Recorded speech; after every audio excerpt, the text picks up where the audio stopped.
नमस्कार संस्कृत के प्रिय विद्यार्थियों, आप सभी का बहुत बहुत स्वागत है मैग्नेट ब्रेन्स हिंदी मीडियम पर। मैं पंकज तिवारी। जैसा कि मैंने आपसे वादा किया था कि अन्योक्तयः पाठ का मैं कंप्लीट चैप्टर रिवीजन लेकर के आऊंगा और ठीक परीक्षा से पहले, तो आप लोग जल्दी से रेडी हो जाएं और तैयार हो जाएं, ठीक है ना। तो आज हम लोग पढ़ने वाले हैं कंप्लीट चैप्टर रिवीजन। इसमें समय का अंतराल होगा कम और पूरे पाठ पर हम कर सकेंगे अच्छे से चर्चा, तो आप लोग बिल्कुल तैयार हो जाए। लेकिन उससे पहले मैग्नेट ब्रेन्स के द्वारा कक्षा 7वीं से लेकर के कक्षा 12वीं तक के हिंदी मीडियम और इंग्लिश मीडियम के बहुत ही सुंदर तरीके से शिक्षकों के मार्गदर्शन में नोट्स तैयार किए गए हैं। वो नोट्स आपकी परीक्षा के लिए बहुत ही उत्तम और श्रेयस्कर होंगे। तो जल्दी से संपर्क करिएगा। कहां जाना पड़ेगा उसके लिए? जिस वीडियो से आप मुझे देख रहे हैं उसी के नीचे लिंक इन डिस्क्रिप्शन बॉक्स में आप जाएंगे तो आपको ई नोट्स और ई बुक्स की संपूर्ण जानकारी प्राप्त होगी। ध्यान रखिएगा। आज चलते हैं अब हम क्लास पर। क्लास हमारी रहेगी कक्षा 10वीं संस्कृत शैमुषी द्वितीय भाग अन्योक्तयः कंप्लीट चैप्टर रिवीजन। ठीक है, चलिए आगे देखें। जिस प्रकार से हम लोगों ने पार्ट 1, पार्ट 2, भाग 1 और भाग 2 में हम लोगों ने पढ़ा था, उसी प्रकार से हम यहां पर भी पढ़ेंगे, लेकिन इसमें हम थोड़ा सा गति ज्यादा रहेगी हमारी, ठीक है ना। क्यों? क्योंकि समय का अंतराल हम लोग कम करने वाले, ठीक है ना। और इसमें सबसे पहले पाठ का परिचय। पाठ के परिचय में क्या होता है, ध्यान से देखिएगा। लिखा हुआ है कि यह प्रस्तुत पाठ अन्योक्ति के विषय में है। अन्योक्ति के विषय में, अन्य प्लस उक्ति बराबर अन्योक्ति है। गुण संधि यहां होती है और दूसरे की उक्ति या दूसरे को कहा गया कथन या दूसरों के द्वारा कहा गया कथन अन्योक्ति होता है। इस विषय में अन्योक्ति का नाम अप्रत्यक्ष रूप से किसी बहाने अथवा किसी दोष की निंदा करना अथवा गुण की प्रशंसा करना है। संकेत के माध्यम से किसी की निंदा अथवा प्रशंसा कर जल्दी और देर तक बुद्धि में भी बैठ जाती है, अर्थात पाठकों को जल्दी समझ आ जाती है। इससे 7 अन्योक्तियों का संग्रह है इसमें, और जिनमें राजहंस, कोयल, बादल, मालाकार, तालाब और चातक के आदि माध्यम से अच्छे कर्मों के प्रति जाने के लिए प्रेरित करते हैं। ठीक, अब अन्योक्ति मैं आप लोगों को बता दूं कि अन्योक्ति एक कथन है जो किसी का संकेत मान करके हम लोगों को प्रेरित किया जा रहा है, और जीवन के लिए यह अन्योक्ति बहुत महत्वपूर्ण है। इस पाठ में 7 अन्योक्तियों का समावेश किया गया है, अलग अलग जगह से इनको उठा करके, और 7 के माध्यम से जीवन के लिए बहुत बड़ी यहां पर उपदेश स्वरूप बातें कही गई हैं। ध्यान रखें। तो इस पाठ के परिचय में उन्होंने यही कहा है कि कहीं कोयल और कहीं राजहंस, कहीं बादल, मालाकार मतलब माली, ठीक, इनके माध्यम से यहां पर कुछ ना कुछ हम लोगों के लिए बताया गया है, और पाठ के लिए, हमारी परीक्षा के लिए बहुत ही महत्वपूर्ण भी है। तो आप लोग ध्यान से इस पाठ को देखेंगे और आगे पाठ के परिचय के बाद हम लोग आगे चलेंगे। इसमें अब दिया हुआ है पाठ का सार। पाठ के सार में क्या बतलाया गया है, ध्यान से देखें। प्रस्तुत पाठ अन्योक्ति विषये वर्तते। प्रस्तुतः पाठः अन्योक्ति विषये वर्तते। अन्योक्तिः नाम अप्रत्यक्ष रूपेण व्याजेन वा कस्यापि दोषस्य निदायाः कथनम् गुणस्य प्रशंसा वा संकेत माध्यमेन व्यज्यमानाः प्रशंसादया झटिति चिरंच बुद्धौ अवतिष्ठन्ते। अत्रापि सप्तानाम अन्योक्तीनां संग्रहो वर्तते। या भी राजहंस, कोकिल, मेघ, मालाकार, तडाग, सरोवर, चातकादीनां माध्यमेन सत्कर्म प्रति गमनाय प्रेरणा प्राप्यते। ठीक, इसको मैंने आपको केवल पाठ किया है। पाठ करने के बाद आप इसको देखेंगे कि इसमें पहले संस्कृत में दिया है, संस्कृत के बाद अब इसका अर्थ है बिल्कुल सेम जैसा अभी हम पाठ के परिचय में पढ़ करके आए हैं, तो बिल्कुल आपको वैसा ही समझ में आ जाएगा कि यह प्रस्तुत पाठ अन्योक्ति के विषय में है। अन्योक्ति का नाम अप्रत्यक्ष रूप से किसी के द्वारा कहे गए कथनों का क्या होता है, दोषस्य या निंदा के, मतलब दोष और निंदा के विषय में कहे गए कथनों को या गुण की प्रशंसा पर भी ये निर्धारित होती हैं। संकेत के माध्यम से इन व्यज्यमाना प्रशंसाद्या, मतलब किसी की निंदा या किसी की प्रशंसा आदि को क्या है, बुद्धि और विवेक के द्वारा यहाँ पर प्रस्तुत किया है। अत्रापि सप्तानाम मतलब यहां पर भी 7 अन्योक्तियों का संग्रह किया गया है और इसमें राजहंस के द्वारा कोकिल, मेघ, मालाकार, तड़ागमन, तालाब, सरोवर, चातक आदि के माध्यम से सत्कर्म की प्रति हमें जाने की ओर गमनायमाने जाने के लिए प्रेरणा मतलब प्रेरित किया जा रहा है। ठीक, तो यहां पर भी वही अर्थ है, लेकिन यहां पर थोड़ा सा हम लोग व्याकरणात्मक टिप्पणी पर चर्चा करेंगे। देखिए अन्योक्ति विषय पूरे शब्द की बात करूं तो यहां सप्तमी विभक्ति का एक वचन रूप लगा हुआ है। जैसे आप लोगों ने देखा है रामये, रामे सप्तमी विभक्ति एक वचन में बनता है रामे, वैसे ही बना हुआ है विषय। और लेकिन अब यहां पर बात करें तो ये क्या लिखा हुआ है, ये यहां लिखा है अन्य प्लस उक्ति, अन्य प्लस उक्ति बराबर अन्योक्ति। यहां पर आ दिया गया है, यहां उ दिया है, आ और उ मिला करके ओ बनाया जाता है। ठीक, आ प्लस उ मिला करके गुण संधि का बनाया जाता है और यहां बनाया गया अन्योक्ति। क्या दिया गया है, अन्योक्ति। ठीक, अब यहां पर विषय शब्द इसमें जोड़ दोगे तो सीधा सीधा बन जाएगा अन्योक्ति विषय बन जाएगा। ठीक, चलिए आगे मैं बात करूं, वर्तते, वर्तते हमारा अस्थि का ही रूप होता है। वर्तते मतलब है और अस्थि मतलब भी है। अन्योक्ति में आपको बता चुका हूं, यहां प्रथमा विभक्ति का एक वचन रूप लगा हुआ है, लेकिन इसमें भी गुण संधि का योग है। अप्रत्यक्ष रूपेण में तृतीया विभक्ति का एक वचन रूप लगा है। अप्रत्यक्ष रूपेण में तृतीया विभक्ति का एक वचन रूप लगा हुआ है। जैसे रामेण वैसे ही बनता है रूपेण। व्याजेन यहां पर भी आपका बना हुआ है तृतीया विभक्ति का एक वचन। वा मान विकल्प और कस्य प्लस अपि बराबर कस्यापि। तो यहां आपकी देखो ध्यान रखना, कस्य प्लस अपि बराबर कस्यापि, तो दीर्घ संधि है। यहां आ दिया हुआ है और यहां बड़ा आ, छोटा छोटा दोनों मिलकर के बन जाएंगे बड़ा आ और बन जाएगा हमारा कस्यापि।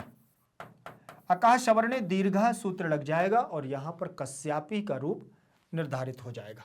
ठीक, चलिए दो सस्य में षष्ठी विभक्ति का एक वचन लगा हुआ है। दो सस्य में क्या लगा है, षष्ठी विभक्ति का एक वचन। जैसे रामस्य वैसे ही बनेगा दो सस्य, जैसे बनता है फलस्य वैसे ही बनता है दो सस्य। निंदाया, तो निंदा के रूप चलाओगे तो आपके विद्या के समान चल जाएंगे, रमा के समान चल जाएंगे, लता के समान चल जाएंगे। तो षष्ठी और पंचमी विभक्ति में समान बनता है। जैसे विद्यायाः विद्यायाः, रमायाः रमायाः, सभायाः सभायाः, वैसे ही बनेगा निंदायाः निंदायाः। तो ये हमारी षष्ठी विभक्ति का रूप है। और कथनम मतलब कथन, कथनम का मतलब क्या होता है, कथन। और गुणस्य में षष्ठी विभक्ति का एक वचन रूप लगा हुआ है। जैसे रामस्य बनता है वैसे ही बना हुआ है गुणस्य। ठीक है ना, जैसे पुस्तकस्य वैसे ही गुणस्य। प्रशंसा वा, ठीक है ना, वा का मतलब गुण और प्रशंसा, तो वा माने विकल्प, वैकल्पिक रूप। संकेत माध्यमेन में भी तृतीया विभक्ति का एक वचन रूप लगा हुआ है। और व्यज्यमानाः में भी हमारा प्रथमा का बहुवचनांत रूप लगा हुआ है, व्यज्यमानाः। ठीक, प्रशंसादयाः में, प्रशंसादया में भी प्रथमा का बहुवचन रूप लगा हुआ है। झटिति में प्रथमा का एक वचन। चिरंच, चिरंच इया, यहां मां का इया हो गया है तो चिरंच। और बुद्धौ में द्विवचनांत रूप लगा हुआ, बुद्धि के रूप चलेंगे तो हमारे जैसे गुरु बनता है सप्तमी के एक वचन में, वैसे ही बन जाएगा बुद्धौ। ठीक, अवतिष्ठते अवतिष्ठेते अवतिष्ठन्ते, तो यहां पर भी हमारा बहुवचनांत रूप लगा है। तिष्ठ धातु है स्था धातु। ठीक, स्था धातु से तिष्ठ बनेगा, फिर तिष्ठन्ते के रूप चल जाएंगे और अ उपसर्ग लगा हुआ है। अत्रापि में दीर्घ संधि लगी हुई है, अत्र प्लस अपि, अत्र प्लस अपि, तो यहां पर आ हो जाएगा, यहां आ हो जाएगा, दोनों मिलेंगे तो बड़ा आ बनाएगा। ठीक, और दोनों दीर्घ संधि का यहां पर रूप बना देंगे और बन जाएगा हमारा रूप अत्रापि। क्या बनेगा, अत्रापि बन जाएगा और आकाश वर्ण दीर्घ सूत्र लग जाएगा। सप्तानाम में षष्ठी विभक्ति का बहुवचन रूप लगा हुआ है। सप्तानाम में षष्ठी विभक्ति का बहुवचन रूप है। जैसे रामानाम, पुस्तकानाम, फलानाम, और वैसे ही बनेगा सप्तानाम। अन्योक्ति नाम, यहां पर भी षष्ठी विभक्ति का बहुवचन रूप है और गुण संधि है, अन्न प्लस उक्ति नाम बराबर अन्योक्ति नाम। संग्रह, यहां पर आपका प्रथमा का एक वचन रूप लगा हुआ है, लेकिन विसर्ग संधि होने की वजह से, विसर्ग होने की वजह से ओ हो गया। ठीक, यहां अंतस्थ व्यंजन पीछे, इसलिए आपका विसर्ग संधि उत्त संधि हो गई है। या भी तृतीय विभक्ति का बहुवचनांत रूप लगा हुआ है और यद का रूप चलता है। ठीक है ना, यहां पर बनेगा आपका राजहंस, कोकिल, मेघ, मालाकार, तड़ाग, ये सब प्रथमा के एक वचन लगे हुए हैं। यहां पर चातका दी नाम में आपका लगा हुआ है षष्ठी विभक्ति का बहुवचन रूप। चातका दी नाम माध्यमेन में तृतीया विभक्ति का एक वचन रूप लगा है। जैसे बनता है रामेण वैसे ही बनेगा आपका माध्यमेन। ठीक, फिर इसके बाद दिया हुआ है सत्कर्म प्रति। प्रति लगा हुआ है, प्रति का मतलब होता है ओर। ठीक, सत्कर्म की ओर। गमनाय में चतुर्थी विभक्ति लगी हुई है। गमनाय में कौन सी विभक्ति? चतुर्थी विभक्ति। जैसे बनता है हमारा रामाय, जैसे बनता है पुष्पाय, जैसे बनता है फलाय, वैसे ही बनेगा हमारा गमनाय, गमन करने के लिए।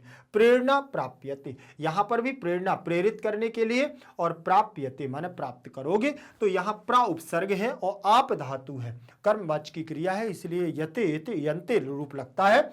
तो प्राप्यते, प्राप्येते, प्राप्यन्ते, ऐसे हमारा रूप बनता है। कर्मवाचक की प्रथमा विभक्ति लट लकार की प्रथम पुरुष एक वचन का रूप लगा हुआ है और प्रा उपसर्ग है। ऐसे अगर इसका पूछा जाए आपसे कि मूल प्रकृति और प्रत्यय बतलाइए, तो यहां पर प्रा उपसर्ग हो जाएगा, आप धातु हो जाएगी, ठीक, और तिप प्रत्यय हो जाएगा, ता आताम झा, तो ता प्रत्यय हो जाएगा। अब यहां देखें तो ये हमारा आप क्या है? मूल प्रकृति है। ये क्या है? मूल प्रकृति है, ये प्रत्यय है और ये आपका उपसर्ग लगा हुआ है।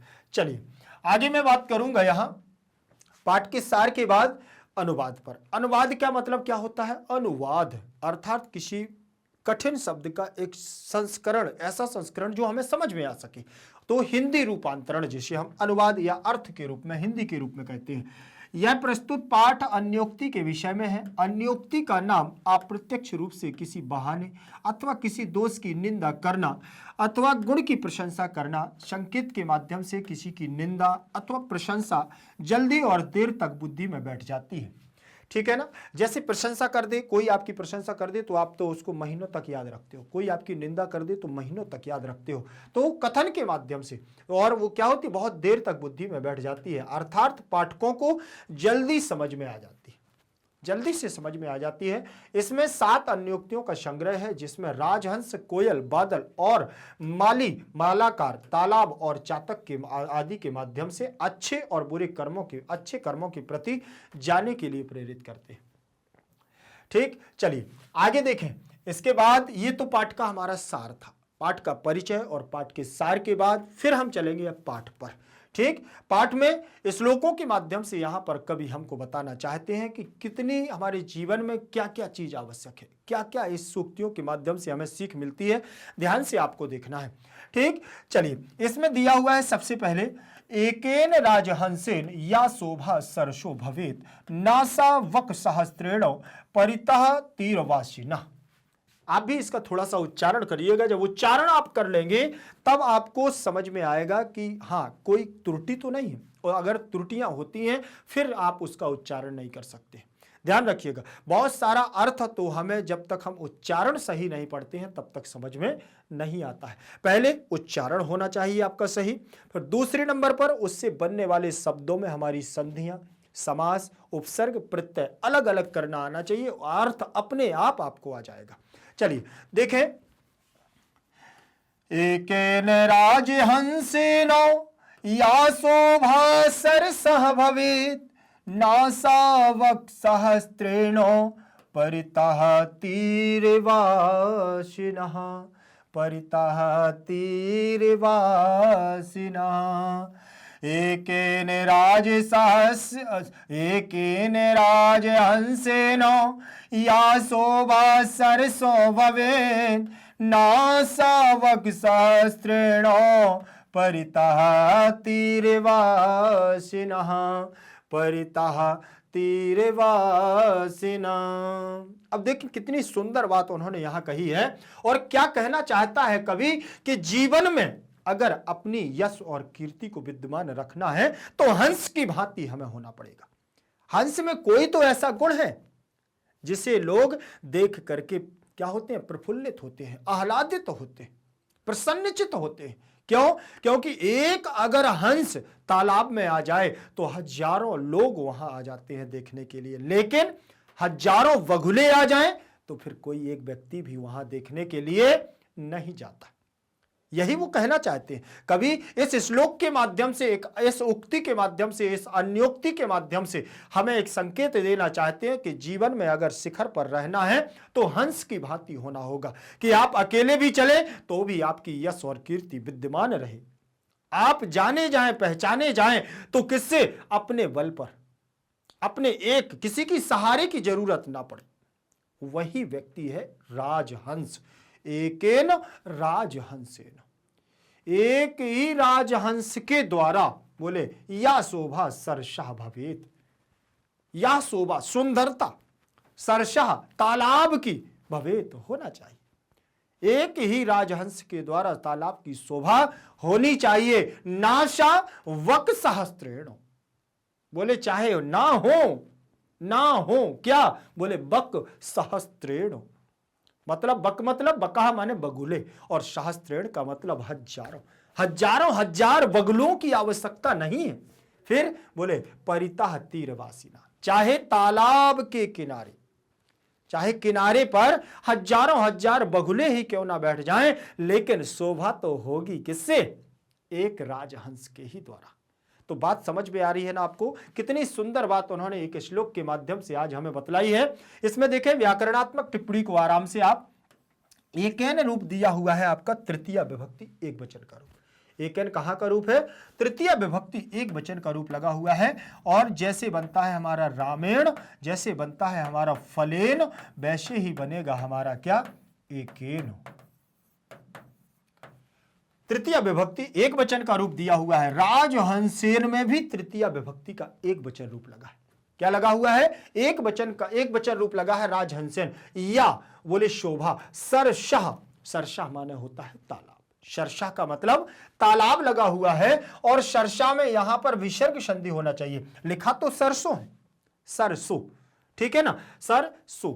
अब यहां सरसों लिखा हुआ है लेकिन सरस, सरस, ठीक। तो आप कहोगी सर यहां पर विसर्ग तो है नहीं, आप सरशाह कह रहे हैं। हाँ, क्यों कह रहा हूं? क्योंकि जब इसको प्रथमा का एक वचन होगा और पीछे किसी भी वर्ग का तीसरा, चौथा, पांचवा वर्ण लगा हो, या अंतस्थ व्यंजन या कोई स्वर आ लगा हो या हा लगा हो, तो विसर्ग के स्थान पर ओ कर दिया जाता है। तो ये पा वर्ग का चौथा अक्षर लगा हुआ है, पा फा बा भा लगा है ना, तो पा वर्ग का चौथा अक्षर लगा हुआ है। इसीलिए विसर्ग के स्थान पर अतो रोर प्लुताद अप्लुते सूत्र से उत्त होकर के यहां विसर्ग की उत्त संधि हो जाती है, ठीक। इसीलिए सरसों भवेत लिखा हुआ है। फिर इसके बाद दिया हुआ है भवेत।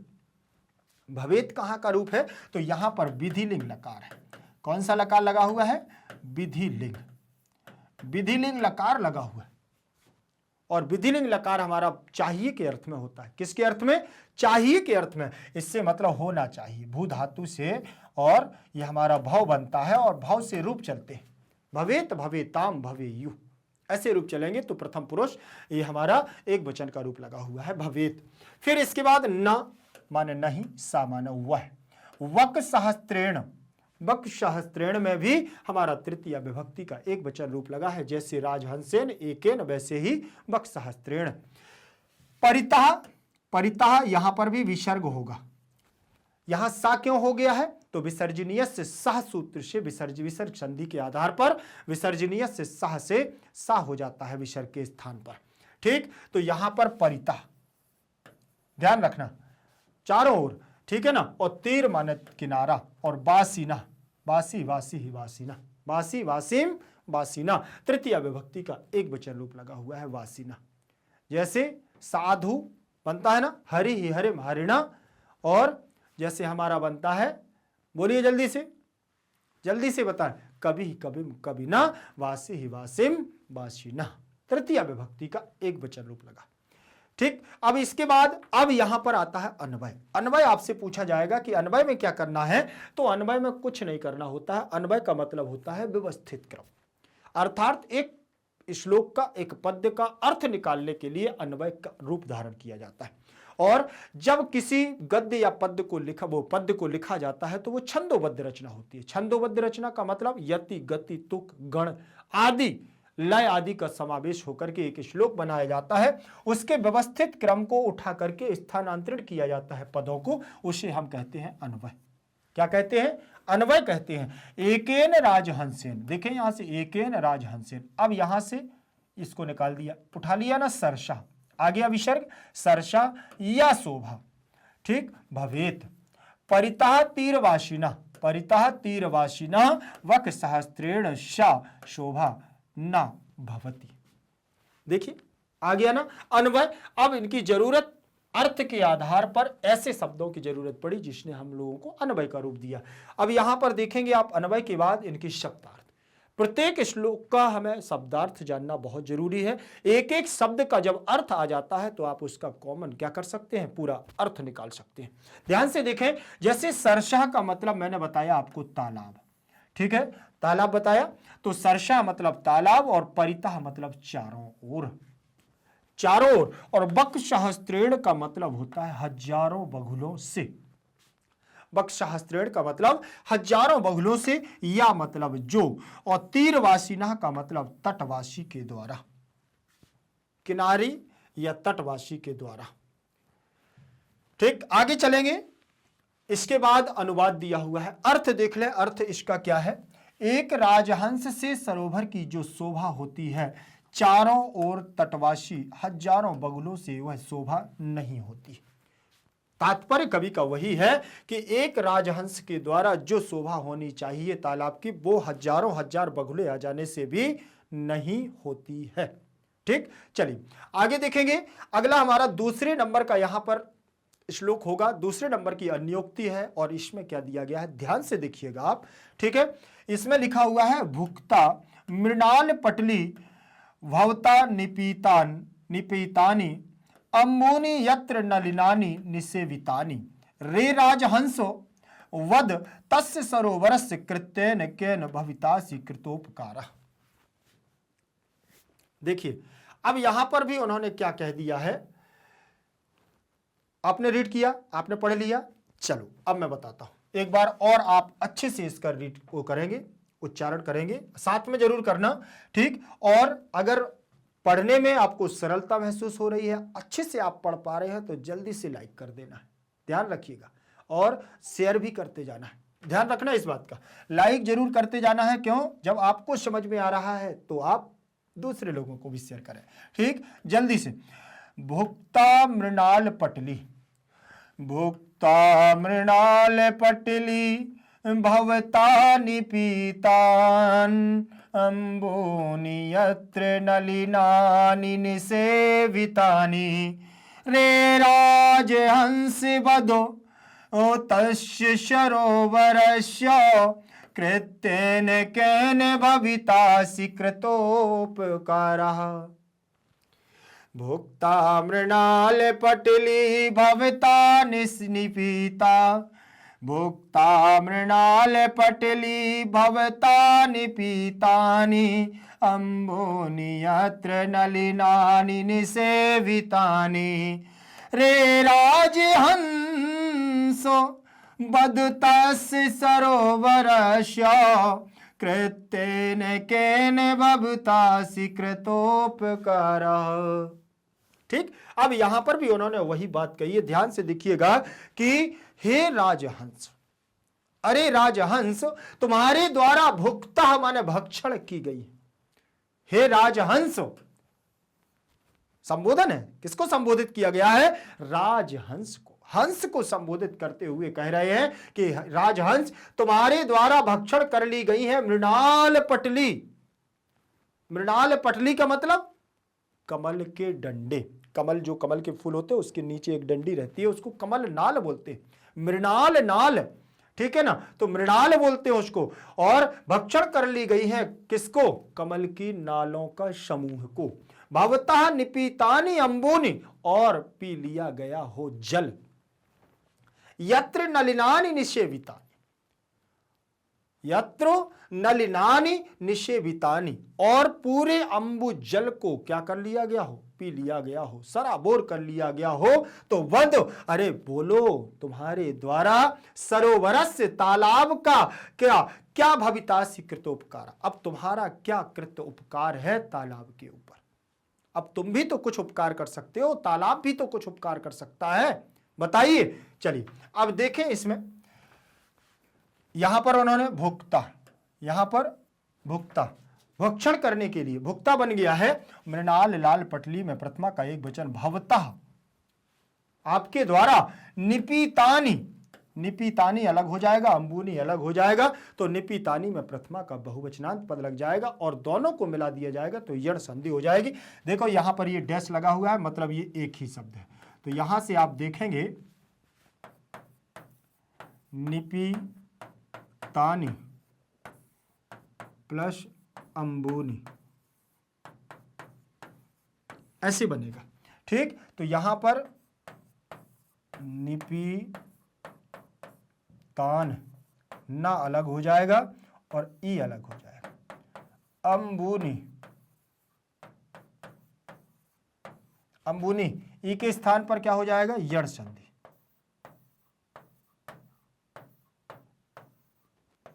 निपीतान या अंबुनी, हो गया कि नहीं, अंबुनी। और इसको जैसे ही मिलाओगे तो बनेगा आपका निपीतान्य, आ मिल जाएगा या में, आधा बा आधा मा और नी, अंबुनी बन जाएगा निपीतान्य अंबुनी। देखें, अब चले आगे, यहां यण संधि, फिर इसके बाद यत्र आपका अव्यय लगा हुआ है, यत्र आपका अव्यय लगा है। नलिनानी में भी प्रथमा का बहुवचन, निसेवितानी में भी आपका बहुवचनांत पद लगा हुआ है और रे राजहंस, रे राजहंस में आपका संबोधन लगा हुआ है। रे राजहंस, बद माने बोल, तस्य षष्ठी विभक्ति, सातम तेन तस्मै तस्मात्, तस्य षष्ठी विभक्ति, सरोवरस्य फिर षष्ठी विभक्ति का एक वचन रूप लगा हुआ है। कृत्येन तृतीय विभक्ति का एक वचन, केन कह कम केन, कस्मै कस्मात् कस्य कस्मिन तृतीया का एक वचन। भवितासी मध्यम पुरुष एक वचन का रूप लगा हुआ है। ठीक, भविताशी और कृत प्लस उपकारः बराबर कृतोपकारः, तो प्रथमा का एक वचन भी है और यहां गुण संधि भी लग गई है। ठीक, देखें अन्वय देख लीजिए, अन्वय में क्या दिया हुआ है, यत्र भवता मृणाल पटली भुक्ता अंबुनी निपितानी नलिनानी निषेवितानी हे राजहंस तस्य सरोवरस्य केन कृत्येन कृतोपकारः भविता। असि बद, असि बद, ध्यान रखना इस बात का, अन्वय का मतलब व्यवस्थित क्रम, शब्दों का होता है स्थानांतरण और बनता है हमारा अन्वय। आप इसके शब्दार्थों को देखिएगा, शब्दार्थ में क्या दिया हुआ है, भुक्ता का मतलब होता है भक्षण कर ली गई है या खा ली गई है। ठीक, भुक्ता। मृणाल पटली का मतलब कमल नालों का समूह, कमल नाल का समूह, कमल के डंडों का समूह। ठीक, और निपितानी का मतलब भली भांति पिया गया हो जिसका जल, अंबुनी का मतलब जल। फिर निषेवितानी का मतलब सेवन कर लिया गया हो, सेवन कर लिया गया। नलिनानी माने कमलों को, कृत्येन माने कार्य से, तुम्हारे इस कार्य से कि तुमने सारे कमल नालों के समूह को, कमलों का सेवन कर लिया है हे राजहंस, कृतोपकारः प्रत्युपकार करने वाला। अब भवितासी माने हो गए हो, अब तुम कृत्योपकार करने वाले हो गए हो। देखे, हे राजहंस आपके द्वारा जहां कमल नाल का समूह खाया गया, जल पिया गया है और कमलों का सेवन किया गया है, उस सरोवर के किस कार्य से प्रत्युपकार होगा, तो मुझे जरा बद तस्य बद, बोलो बताओ अब कैसे उसका प्रत्युपकार होगा, कैसे तुम्हारा क्या, कैसे तुम उसका उपकार कैसे होगा, उसका परोपकार कैसे होगा। तुमने तो सब कुछ खा लिया। राजहंस से कहा जा रहा है, संबोधन किसका है यहां, राजहंस। चलिए, प्रथमा का एक वचन है राजहंस, ठीक है ना, संबोधन। तीसरे नंबर का हमारा श्लोक है, तीसरे नंबर का श्लोक का आप उच्चारण करें, आप इसको अध्ययन कर लीजिए और अध्ययन करने के बाद आप देखिएगा। देखिए तीसरे नंबर का हमारा रहेगा श्लोक।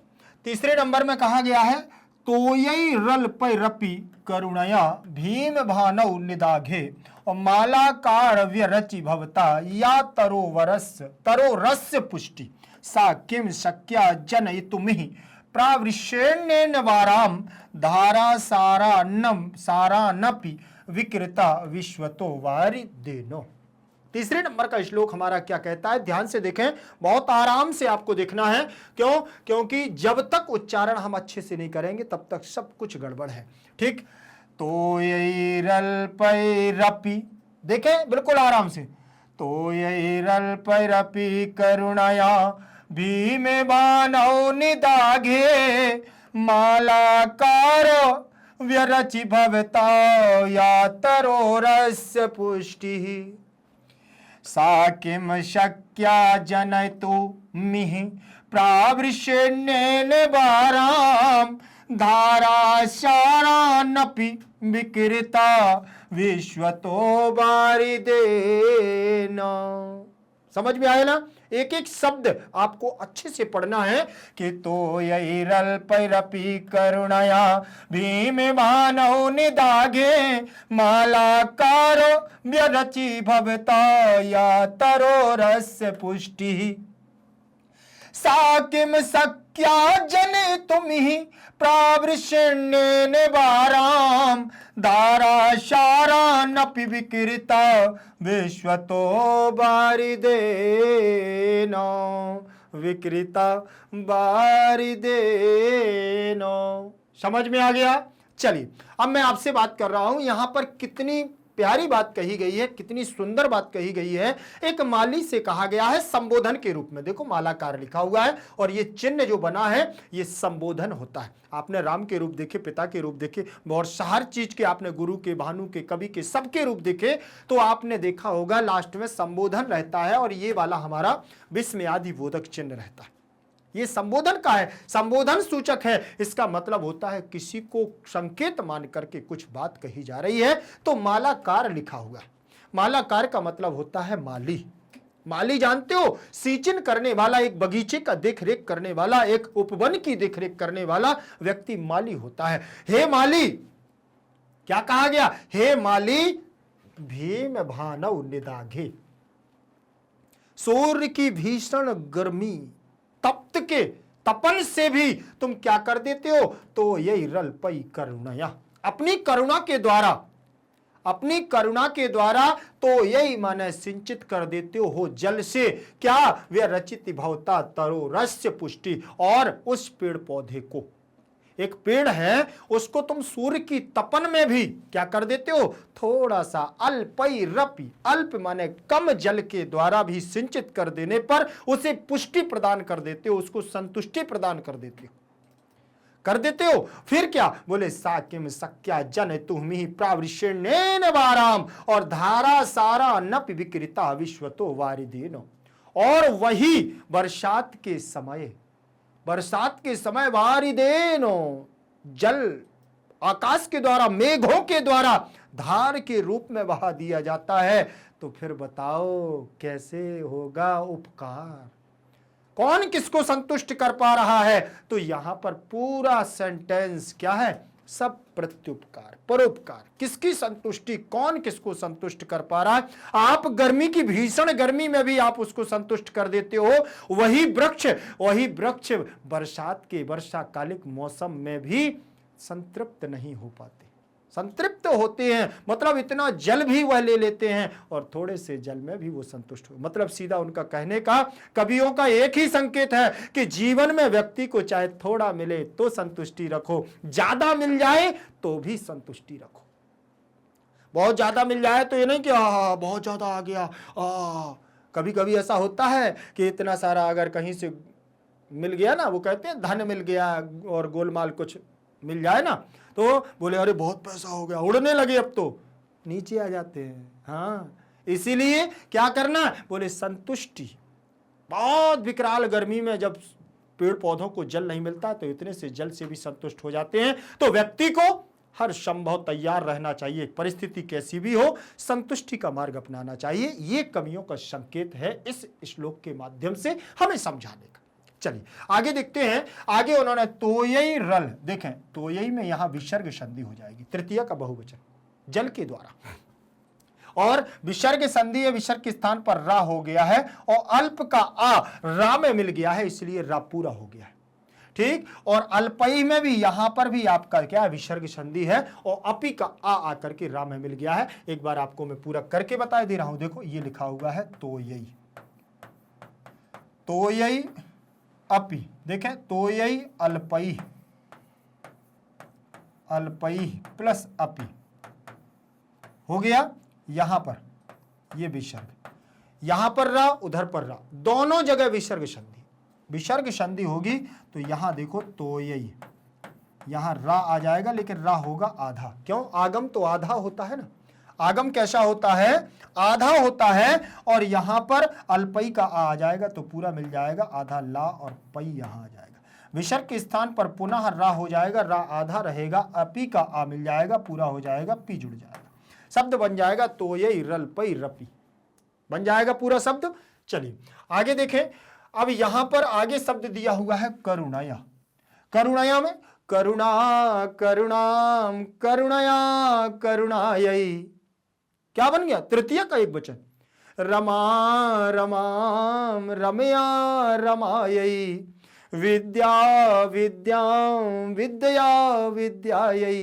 तो करुणा तृतीय का एक वचन रूप लगा हुआ है। और भीम भानव, सूर्य की तपन से, तो भीम भानव आपका लगा हुआ है, द्विवचनांत रूप लगा हुआ है। और निधागे, भानु का रूप देखेंगे तो सप्तमी विभक्ति एक वचन में भी भानव बनता है, ठीक। तो भीम तपन में, तो सप्तमी का एक वचन, निधागे सप्तमी का एक वचन, मालाकार संबोधन का एक वचन, और व्यरचि एक वचन, भवता में प्रथमा का एक वचन, वो तृतीय का एक वचन, भवता भवताम भवताया भवतायई, ठीक। और तरो रस में षष्ठी का एक वचन, पुष्टि में प्रथमा का एक वचन, सा प्रथमा का एक वचन। और किम माने क्या? शक्या जन इतुमिहि, इह अलग हो जाएगा, जन इतुम अलग हो जाएगा, प्रावृष्यनेन तो तृतीय विभक्ति का एक वचन। बाराम में द्वितीय विभक्ति लगी हुई है, धारा शारान द्वितीय का बहुवचन, अपि अलग हो जाएगा। विकृता विश्वतः में प्रथमा का एक वचन, वारिदेन में तृतीय विभक्ति का एक वचन रूप लगा। क्या लगा है? तृतीय विभक्ति का एक वचन रूप लगा हुआ है। इसका अन्वय देखेंगे, अन्वय में उन्होंने क्या दिया हुआ है, ध्यान से देखें अन्वय में कि हे मालाकार, हे मालाकार भीम भानव निधागे अल्पैहि तोयैहि अपि भवता करुणया अश्य तरो यह पुष्टि व्यरचि बाराम प्रावृष्यनेन विश्वतः धाराशारान अपि विकृता वारिदेन इह जनितुम सा किम शक्या, सा किम शक्या, ठीक। समझ में आ गया ना? अब यहां पर भी आप ध्यान से देखिएगा, यह अन्वय करने के बाद उन्होंने फिर शब्दार्थ दिए हैं, शब्दार्थों पर चर्चा करेंगे। शब्दार्थों पर चर्चा करने से आप देखें इसमें क्या दिया हुआ है, तो यही माने जल से, और भीम भानव माने सूर्य के अत्यधिक तपन पर, निदागे माने ग्रीष्म काल में, पुष्टि माने पोषण, और जन इतुम का मतलब उत्पन्न करने के लिए, प्रावृष्यनेन माने वर्षा कालिक, वारिदेन का मतलब बादल के द्वारा, मेघों के द्वारा, बादल के द्वारा। धारा सारान माने धाराओं का प्रवाह, वारान माने बाराम माने जल को, और विकृतिता माने बरसाते हैं, मालाकार माली, मालाकार माली। अनुवाद को देखें, अनुवाद में क्या दिया हुआ है, अनुवाद को ध्यान से देखिएगा। हे माली, हे माली ग्रीष्म काल में सूर्य की अत्यधिक तपन पर थोड़े से जल से भी तुम्हारे द्वारा करुणा से इस पेड़ का जो पोषण किया गया है, वर्षा कालिक बादल से सब और जल धारा प्रवाह वर्षाते हुए बादल से यहाँ क्या वह पुष्टि उत्पन्न कर सकते हैं। यहाँ पर क्या पुष्टि आप कर सकते हो कि गर्मी में आप थोड़े से जल से उसको संतुष्ट कर देते हो, लेकिन वर्षा काल में इतना सारा जल ले जाते हैं। क्या आपका कथन क्या है, आप कैसे पुष्टि करोगे, ये कहना चाहते हैं। अनुवाद के बाद इसके बाद चौथे नंबर के हम श्लोक पर चलेंगे। चौथे नंबर का श्लोक हमारा क्या कहता है, ध्यान से देखिएगा। लिखा है कि आपे दिरे अंबर पथम परितः पतंगा अभृंगा रसाल मुकुलानि समाश्रयन्ते संकोच मचंती सरह शरह त्वयि दीन दीनो और मीनो नुहंत कतमाम गतिमभ्युपैति। ठीक, ध्यान से देखें। अब यहां पर भी कवियों के माध्यम से क्या संकेत दिया गया, इस अन्योक्ति के माध्यम से ध्यान से देखें। आपे दिरेम्बर पथम परितापतंगा भृंगारशाल मुकुलानि समाश्रयन्ते संकोचमचन्ति सरस्वत्वयि दीन दीना मीनानुहन्ति कतमां गतिमभ्युपेतु।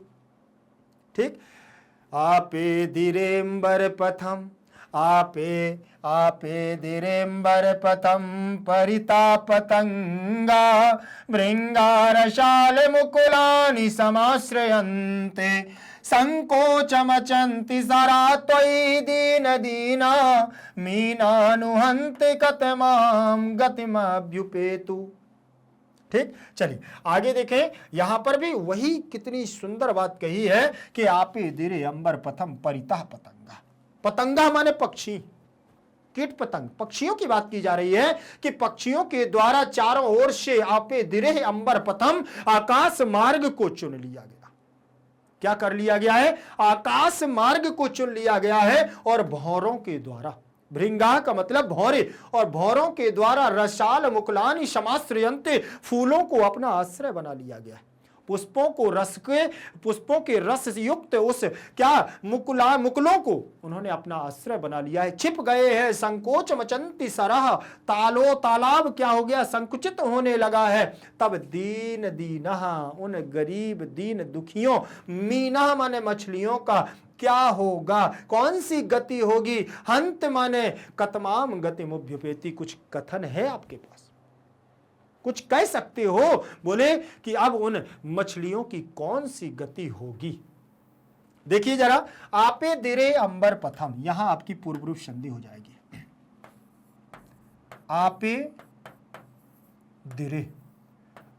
दिरे अंबर पथम,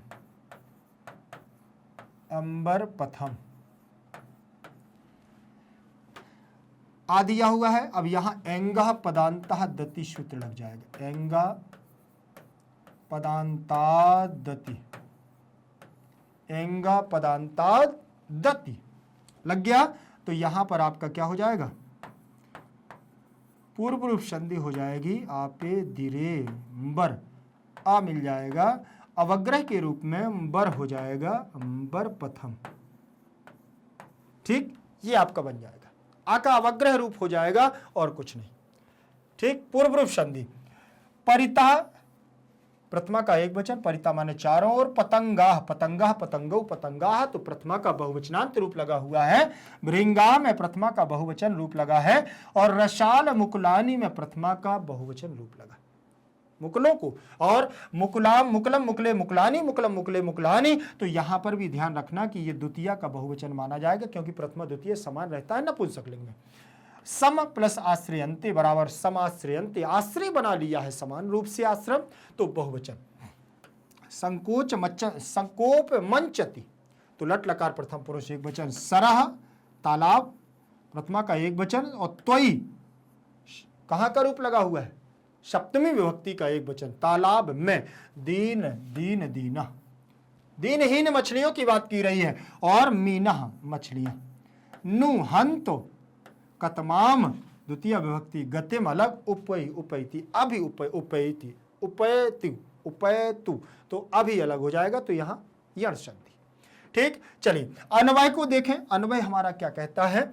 पतंगा, पतंगा दिया हुआ है और पतंगा में प्रथमा का एक वचन, परितः अंबर पथत आपे दिरे भृंगा रसाल मुकुलानि समाश्रयन्ते शरह त्वयि संकोचम अंचति हंत दीन दीनः मीना तु कतमाम गतिम अभ्युपेतु। यहां पर अन्वय का रूप दिया है। अन्वय के बाद फिर शब्दार्थों पर चलेंगे। शब्दार्थ में उन्होंने क्या दिया है, ध्यान से देखें। शब्दार्थ में आपे दिरे का मतलब प्राप्त कर लिया, आपे दिरे का मतलब होता है प्राप्त कर लिए, और अंबर पथम का मतलब आकाश मार्ग को चुन लिए हैं या प्राप्त कर लिए हैं। पतंगाह माने पक्षी, और भृंगाह का मतलब भौरे। रसाल मुकुलानी, आम की मंजरियों को, आम की मंजरी समझते हैं, जो फूल फूलते हैं ना आम में, पेड़ों के फूलों को आश्रय बना लिया है। संकोच अचंती माने संकुचित होने पर, मीना माने मछली, और अभ्युपेति माने प्राप्त करें। क्या क्या गति प्राप्त करें? भाई सबने तो अपना अपना आश्रय क्या कर लिया है, ढूंढ लिया है। लेकिन मछलियां क्या करेंगी, पक्षियों ने चारों ओर आकाश मार्ग को प्राप्त कर लिया और भौरों ने आम की मंजरियों को आश्रय बना रहे हैं। हे सरोवर, तुम्हारे द्वारा संकुचित होने पर हाय दीनहीन मछली किस गति को प्राप्त करे। भाई देखिए, समय आने पर जो समय होता है, पतझड़ बसंत का मौसम आता है, तो आम के वृक्षों में क्या आ जाती हैं, मंजरी आ जाती है, फूल आ जाते हैं। तो भौरे उसका अपना आश्रय बना लेते हैं, फूलों को अपना आश्रय बना लेते हैं और आकाश मार्ग में पक्षी सब चले जाते हैं। लेकिन तालाब क्या होने लगते हैं, संकुचित होने लगते हैं। तो उनमें रखने वाली मछलियों की क्या गति होगी, ये पूछा जा रहा है। हाय, अगला देखें, 5वें नंबर का हमारा श्लोक रहेगा। 5वें नंबर के श्लोक को ध्यान से देखें आप लोग। लिखा है, एक एव खगो मानी बने वसति चातका और पिपासिता व म्रियते याचते व पुरंदरम, याचते व पुरंदरम। ध्यान से देखें, अब यहां पर एक एव खगो मानी बने वसति चातका पिपासिता व म्रियते याचते वा पुरंदरम, याचते वा पुरंदरम। एक एव खगो, एक ही है खग, पक्षी, स्वाभिमानी, मानी मन मान सम्मान रखने वाला, अपने आत्म सम्मान स्वाभिमान को बचाने वाला एक ही है खग, जो बने वसति चातका, जो वन में रहता है चातक। एक चातक पक्षी है जो वन में रहता है और अपने मान सम्मान स्वाभिमान को बचाने के लिए वहां रहता है। पिपासिता व म्रियते, चाहे वह प्यास से मर ही क्यों न रहा हो, याचते व पुरंदरम, केवल और केवल मांगता है तो मेघों से मांगता है, नहीं तो किसी से जल पीने के लिए नहीं मांगता। स्वाभिमानी, अपने मान सम्मान की गरिमा को बचा करके रखना जीवन का मुख्य उद्देश्य होता है। इस सूक्ति के द्वारा यह संदेश दिया गया है कि अपने सम्मान को ठेस मत पहुंचने देना। सम्मान से बढ़कर कुछ नहीं है, चाहे सबके आगे मांगने की जरूरत नहीं है, जो दे सके उसी से मांगना। चले देखते हैं, एक एव अव्यय है और खगः पक्षी की बात कर रहे हैं।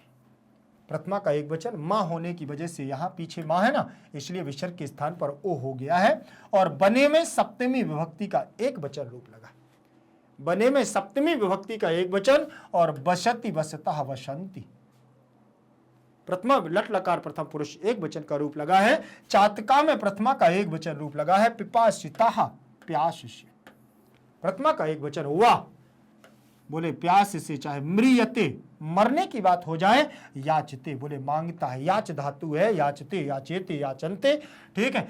फिर वाह वैकल्पिक पुरंदर माने मेघ, बादलों से, इंद्र से मांगता है बस। अन्वय देखें, अन्वय में क्या दिया हुआ है, एक एव मानी खगा चातका बने वसति व पिपासिता म्रियते पुरंदरम याचते हुआ। अन्वय आपका वैकल्प देखें, अन्वय में व्यवस्थित क्रम होता है। शब्दार्थ को देखिएगा, पुरंदर माने इंद्र को, और मानी का मतलब स्वाभिमानी, पिपासिता माने होता है प्यास, और म्रियते माने मर जाता है, याचते माने मांगना, और वा माने अथवा, वा का मतलब अथवा। अनुवाद में दिया हुआ है, क्या कहा कि एक ही स्वाभिमानी पक्षी चातक वन में रहता है, या तो प्यासा मर जाता है या इंद्र से मांगता है।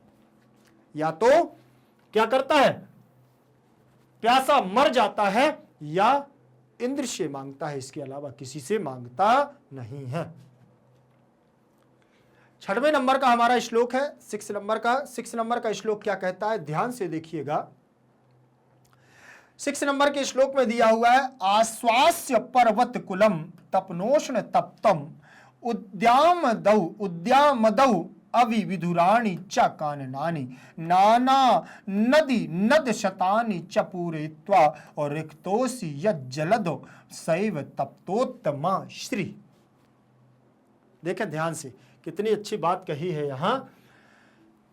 आश्वास्य पर्वत कुलम तपनोष्ण तप्तम उद्यामदौ अविधुराणि च काननानि नाना नदी नद सतानि च पूरयित्वा रिक्तोऽसि यज्जलद सेव तप्तो तवोत्तम श्री।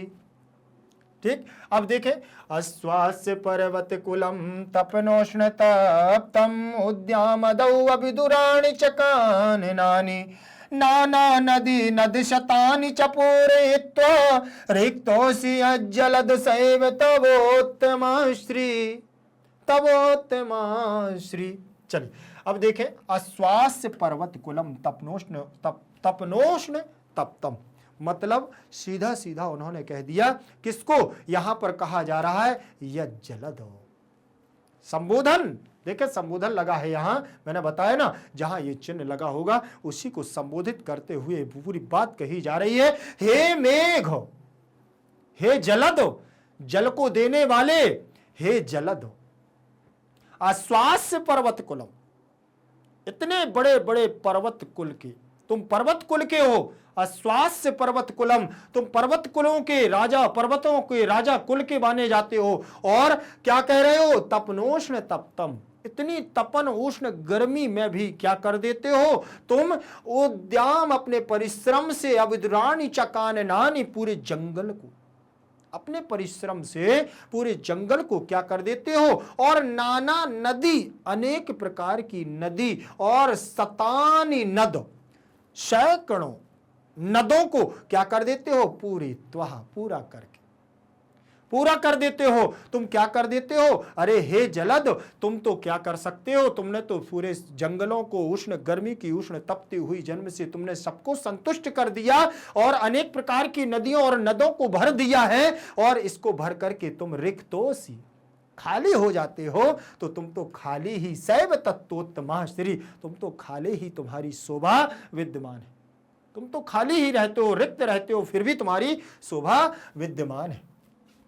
चलिए यहां देखें, आश्वास्य में षष्ठी विभक्ति का एक वचन रूप लगा, क्या लगा है, षष्ठी विभक्ति का एक वचन, और तपनोष्ण तप्तः, तपनोष्ण उष्ण तप्तम, तो यहां तपन प्लस उष्ण तप्तम, तो यहां गुण संधि हो जाएगी, गुण संधि। और उद्यामदौ, यहां पर उद्यामदौ औ लग जाएगा, औ को आव आदेश हो जाएगा, यहां अयादि संधि हो जाएगी, क्या लग जाएगी, अयादि संधि।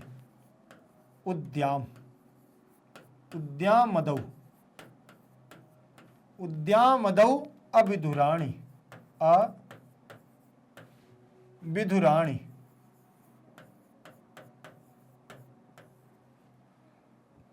देखें यहां पर उद्यामद अलग हो जाएगा, औ अलग हो जाएगा, अविधुराणि, अविधुराणि हो जाएगा, उद्यामद औ को आओ, अविधु राणी हो जाएगा। यहां देखें, उद्यामदौ दा वा पूरा हो जाएगा, अविधुराणी बन जाएगा, यहां अयादि संधि बन जाएगी। फिर इसके विधुराणी, विधुरम विधुरे विधुराणी, तो यहां बहुवचनांत रूप लगा हुआ है। काननम कानने काननानि, तो यहां पर भी बहुवचनांत रूप लगा हुआ। जंगलों को द्वितीय विभक्ति का बहुवचन, नाना नद, नाना नदी नद शतानी में भी प्रथमा का बहुवचन लगा हुआ, ठीक। और द्वितीय का, क्योंकि सतम सते शतानी, सतम सते शतानी, तो द्वितीय मतलब नदियों को, तो द्वितीय विभक्ति का बहुवचन चा पूरीत्व, कित्व प्रत्यय लग करके पूरीत्व बना हुआ है, तो यहां पर भी आपका पूरा करके, पूर्ण करके, रिक्तोऽसि, रिक्तः प्लस असि, तो यहां विसर्ग संधि हो जाएगी, क्या हो जाएगी, यहां विसर्ग संधि का योग होगा, और रिक्तोऽसि पीछे आने वाले आ का अवग्रह रूप हो जाएगा यत् जलद, यत् प्लस जलज बराबर यत् जलद, जैसे उज्ज्वल बनता है वैसे ही यत् जलद बनेगा। यहां पर भी ता के स्थान पर पहले हो जाएगा आपका क्या, जसत्व, और फिर होगा आपका चोकू से तृतीय वर्ण में परिवर्तन, शैव, सा प्लस एव बराबर शैव, वृद्धि संधि हो जाएगी, सा प्लस एव बराबर शैव, आ के बाद ए आने पर आई बनता है, बन जाएगा शैव। तबोत्तम, तब प्लस उत्तम बराबर तबोत्तम, तो आपका षष्ठी विभक्ति का रूप लगा हुआ है उत्तम, तवोत्तम बन जाएगा कि नहीं बन जाएगा? ध्यान से देखें, तवोत्तम, तवोत्तम समझ में आ गया? यहां पर आपका उत्तम बन जाएगा तवोत्तम। तो यहां पर आ और यहां पर उ दोनों को मिलाओगे तो वो बन जाएगा और गुण संधि का योग बन जाएगा। बन जाएगा कि नहीं बन जाएगा? तो यहां गुण संधि और श्री में आपका लगा हुआ है प्रथमा का एक वचन श्री।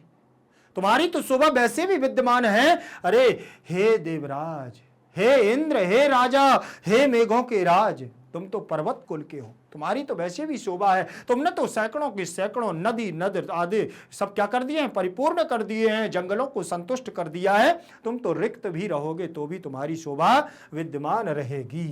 ठीक, चलिए आगे देखें, अन्वय को देखें। अन्वय में क्या दिया हुआ है? तपनोष्ण तप्तम पर्वत कुलम उद्यामदौ अभिधुराणि काननानि आश्वास्य चा नाना नद नदी शतानि और पूरित्वा चाहे जलद यत रिक्ता अशि तब शाह एव उत्तम श्री। इसमें हमारा क्या होता है? इसमें हम केवल स्थानांतरित करते हैं। क्या करते हैं? स्थानांतरित करते हैं। किसको? शब्दों का स्थानांतरण होता है, क्योंकि अन्वय का मतलब ही होता है शब्दों का स्थानांतरण। आगे देखें, आश्वास्य का मतलब होता है संतुष्ट करके, तपनोष्ण तप्तम का मतलब होता है सूर्य की गर्मी से तपे हुए को, औद्यामदौ अभिधुराणि का मतलब ऊंचे काष्ठों से रहित, नाना नदी नद शतानी अनेक नदियां और सैकड़ों नदों को, काननानी माने वन को, पूरित्वा माने पूर्ण करके, हे मेघ तुमने सबको संतुष्ट कर दिया है। अनुवाद, सूर्य की गर्मी से तपे हुए पर्वतों के समूह को और ऊंचे काष्ठों वृक्षों से रहित वनों को संतुष्ट करके, अनेक नदियों और सैकड़ों नदों को पूरा करके, हे बादल जो तुम खाली होते हो तुम्हारी वह भी उत्तम शोभा है। पहले तुम भरे रहते हो, लेकिन बाद में जब तुम खाली होते हो तो भी तुम्हारी शोभा विद्यमान रहती है। आगे देखें, 7 नंबर का अंतिम अन्योक्ति। अंतिम हमारी क्या है? ये अन्योक्ति है। और ध्यान से देखिएगा, बहुत सुंदर बात यहां पर कही है। ये आपका भर्तृहरि के द्वारा नीति शतक में कहा गया। क्या कहा गया है? देखिए कि रे रे, देखे रे रे चातक सावधान मनसा मित्रम क्षणम श्रूयताम अंबोधा बहवो ही संति गगने सर्वेपि नेतादृशः केचित् वृष्टिभिः आर्दयन्ति वसुधाम गर्जन्ति केचित् वृथा और यम यम पश्यति तस्य तस्य पुरतः मां ब्रूहि दीनम बचा। मेघदूत में भी मेघ के इतना सुंदर वर्णन हुआ है भैया। वहां पर भी मेघ, मेघ से क्या होता है? यक्ष निवेदन करता है कि मेरी बात वहां तक पहुंचा दो। तो मेघ की तो बात ही अलग है। यहां पर भी देखो, फिर वही मेघ। देखे जरा कि रे रे चातक सावधान मनसा मित्रम क्षणम श्रूयताम अंबोदा बहवाहि संति गगने सर्वे नेतादृशा केचित् वृष्टिभिर आर्दयन्ति वसुधाम गर्जन्ति केचित् वृथा यम यम पश्यति तस्य तस्य पुरतो मां ब्रूहि दीनं बचा, मां ब्रूहि दीनं बचा। देखें कितनी सुंदर बात यहां पर कही है कि रे रे चातक सावधान मनसा मित्रं क्षणं श्रूयताम अंबोदा बहवो हि सन्ति गगने सर्वेऽपि नेतादृशा केचित् वृष्टिभिरार्दयन्ति वसुधाम गर्जन्ति केचित् वृथा यम यम पश्यति तस्य तस्य पुरतः मां ब्रूहि दीनं बचा, मां ब्रूहि दीनं बचा। देखे ध्यान से, रे रे चातक, अरे चातक पक्षी की बात की जा रही है यहां कि अरे चातक पक्षी सावधान हो जा मित्रों, सावधान हो जा, सावधान हो जा। क्षणम श्रूयताम, एक क्षण तो सुन लो। मेरी बात तो सुन लो। अंबोधा वह वो ही संति गगने, इस आकाश में अंबोधा मन मेघ, बादल अनेक प्रकार के हैं। अंबोधा वह वो बहुत से प्रकार के यहां पर क्या है, बोले अंबोधा हैं, लेकिन बोले सर्वेपि नेता दृशा, सभी एक जैसे नहीं है, सब अलग अलग है, सबकी प्रकृति अलग अलग है, सब अलग अलग प्रकार के हैं।